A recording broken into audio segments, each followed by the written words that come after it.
Welcome back to the Deep Dive. Today we are taking a much slower, more contemplative look at the architecture of thought itself. We are. We're stepping back from the constant pressure to just, acquire more information. And instead, we're asking a really fundamental question. Where does true emergent meaning actually come from? Our source material for this deep dive is a framework called Reflective Humanism. And what's so fascinating about it is how it views generating a new thought or a new idea. Or even a new self-image. Right. It sees it not as a destination you arrive at, but as a continuous shift. They call it a phased movement. So the focus is on the motion, not the arrival. It's the trajectory, the gradient of change that matters more than a fixed evaluation, like a final conclusion. Exactly. And that brings us right to our core topic today. The margin. Our mission is to really unpack this idea that for any cognitive renewal to happen, a critical, intentional space has to be preserved. And the central thesis is that meaning isn't found in the noisy center of your thought process. No. It emerges, they argue, from the margin of observation. Okay, so let's unpack this, because that immediately flips our common sense on its head. It does. Usually if we want meaning, we seek more data, more analysis. If meaning is generated by the interaction of information and order, what the framework calls interference, then why is a margin necessary at all? Why doesn't just, overloading the system with information produce a better result? That is the crucial counterintuitive insight. More information only leads to a kind of fixed meaning if the system is completely full. Right. If you pack everything in, you get a point of evaluation, sure, but you destroy the potential for the next step.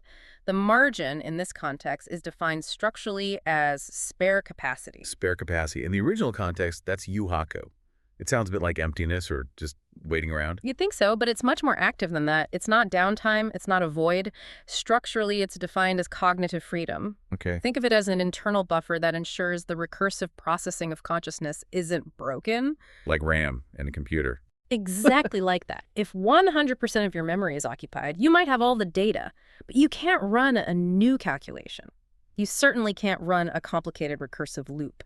So if I fill every last bit of that cognitive buffer with immediate tasks or fixed conclusions or just constant sensory input, then the interference becomes, overdense, meaning solidifies, it becomes fixed.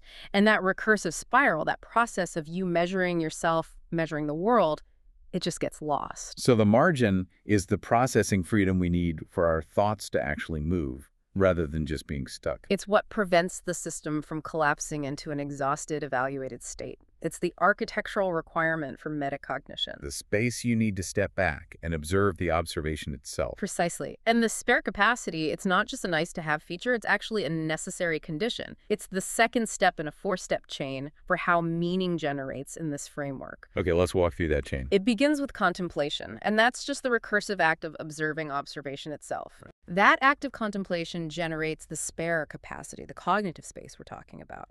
This space then allows for a sustainable rise in the interference. Which is the meeting point between my internal structure and the external world. Yes. And finally, that sustained interference is what triggers a phase jump. Okay, so contemplation creates the breathing room. That room allows information and my own mental structure to meet in a deeper, more sustained way. Yeah. And then, boom, something new emerges. That's the flow. But wait, hang on. This is where it gets a little counterintuitive for me again. Go on. If spare capacity is creating more room, why does that lead to an increase in interference density? Wouldn't more space make things less dense? That's an excellent question. It's because we're not talking about physical density. It's about relational density. Relational density. Yes. When you have spare capacity, you're not just holding information. You're holding the potential for relationships between bits of information.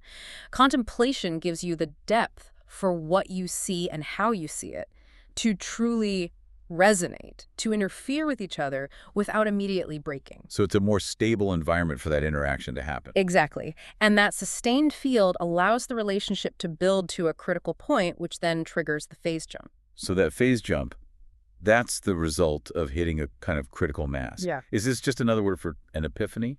or, enlightenment? The sources are really clear on this. It is explicitly not enlightenment. Okay. It's defined technically as a nonlinear cognitive phase transition. It's a sudden nonlinear shift in the entire information processing system. So not a gradual improvement. Not at all. Think more like a total paradigm shift where your fundamental conceptual model, maybe even your self-image, is instantaneously reconfigured. Wow. Like hitting a tuning fork in a hidden pattern suddenly just reveals itself?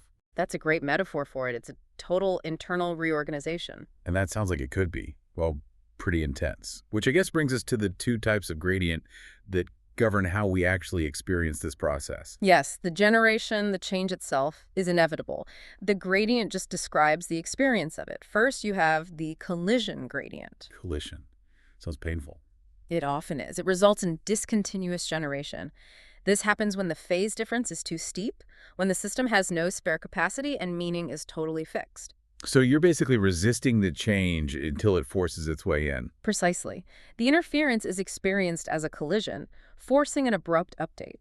The feeling is often one of internal heat or pain or a sharp discontinuity in time where the past suddenly feels totally disconnected from now. We've all felt that intense frustration when something just isn't working and you're forced into a complete cognitive reset. Right. So the alternative to that is the question gradient. This is what allows for continuous generation. The gentle path. The gentle path. Here, the gradient is kept gentle because the question itself keeps the interference field open. The update is continuous. The recursive spiral just quietly ascends, maybe changing its angle slightly as it moves. So the question is what do they call it? The pain minimization device. Yeah. For generation. That's the term, yes. Okay. A question keeps the door open and evaluation slams it shut. I get that intuitively. Right. But structurally, why? What is a question actually doing to the cognitive field that a fixed evaluation isn't? A fixed evaluation, judging something as right or wrong, good or bad, it solidifies the current phase. It destroys the margin by filling the vessel with a conclusion. It fills the space. It fills the space. A question, on the other hand, preserves what the framework calls the empty vessel, or the rationality of absence. It accepts the lack, the fact that the answer is not yet present, without immediately destroying that lack. So you're holding the potential of that missing piece as a valid part of the picture itself? Exactly. Think of it with another metaphor. If evaluation is focusing on a fixed point on a map, I am here, this is defined, the question gradient prioritizes the trajectory. It's like the margin of a map. The margin shows you potential movement beyond the boundary you're currently observing. It accepts the lack of defined territory and preserves the option for flexible movement. That distinction is so key. A fixed point versus a flexible trajectory. The question gives you room to maneuver. Okay, this is an incredibly powerful framework. So let's bring it back to the listener. How do we actually tune our own internal environment to create this margin? Right. And the sources are careful to stress that these are contemplative stances, not prescriptive self-help tips for productivity. This isn't about life hacking your way to more ideas. Not at all. The goal is to tune the ethical foundation of your own knowledge process, which allows the margin to appear naturally. Okay. So let's explore those stances for inviting spare capacity into our lives. The first is allowing the unseen, which is really about recognizing the rationality of absence. Our standard way of observing relies on what's present. What we can see and name. Exactly. But generative meaning often begins when we can accept what is lacking. We have to perceive the blankness, the negative space around an event or a thought, as an integral contour, not just a void to be filled. So it's acknowledging what you don't know, but also treating that very ignorance as a type of information. Yes. And that leads to the second technique, which is the recursive act of holding absence without filling it. Okay.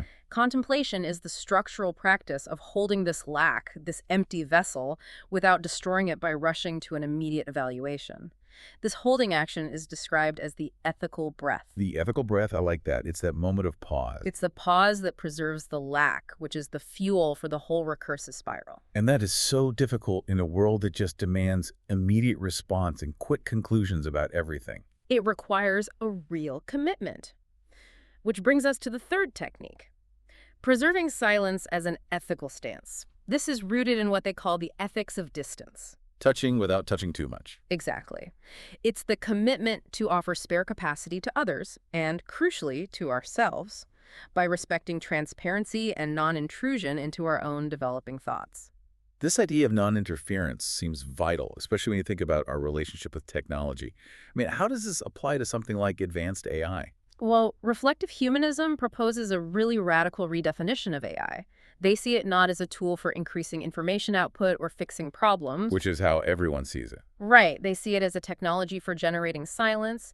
They suggest we treat AI as an atmospheric health scan, a transparent, non-judgmental environment that quietly reflects your thought's current position, your biases, your blind spots. Without trying to intervene or impose a solution. That's a profound shift. We currently use AI to fill the silence, to generate text, images, answers. You're suggesting we should use it to maintain the quiet environment we need for our own cognitive movement. It externalizes the recursive structure without making it prescriptive.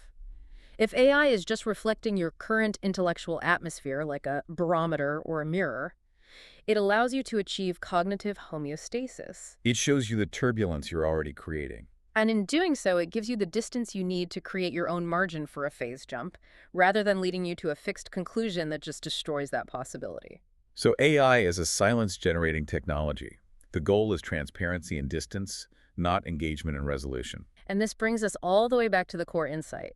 The margin is created not by receiving something from the world, not by what you observe. But by the observer's own will to accept not seeing the total picture. Yes. It's the quiet ascent to the non-observed 0 point. That acceptance of not seeing, that willingness to hold the empty vessel, that's what makes the emergence of meaning possible at all. So I guess what this all means is, margin is not the cause of meaning. No. But the possibility from which meaning emerges. And if you can sustain that kind of observation, if you can allow this relationship to occur through a quiet, non-interfering margin, a very unique phenomenon comes into view. Gratitude. And we should be very clear here. This isn't conventional gratitude like saying thank you for a gift or a promotion. What kind of gratitude is this? It is the quiet assent to the fact that interference, that a relation between you and the world occurred at all. It's not about what you got. Not at all. This kind of gratitude is the emotional vector that sustains the next inquiry. It's the quiet, internal warmth that acknowledges the fact of relation itself, the persistence of that rhythmic spiral, even when you're facing absence or uncertainty. It's the afterglow of a relationship that was sustained by distance and contemplation. It's the recognition that the rationality of absence held its space. It is the ultimate confirmation that your ethical commitment to non-interference was successful. And so, we'll leave you with the quiet reflection that this kind of deep dive demands, building on these powerful concepts of absence and silence. As you navigate the density and the noise of your week, maybe consider this question. What unnamed margin still lives within you?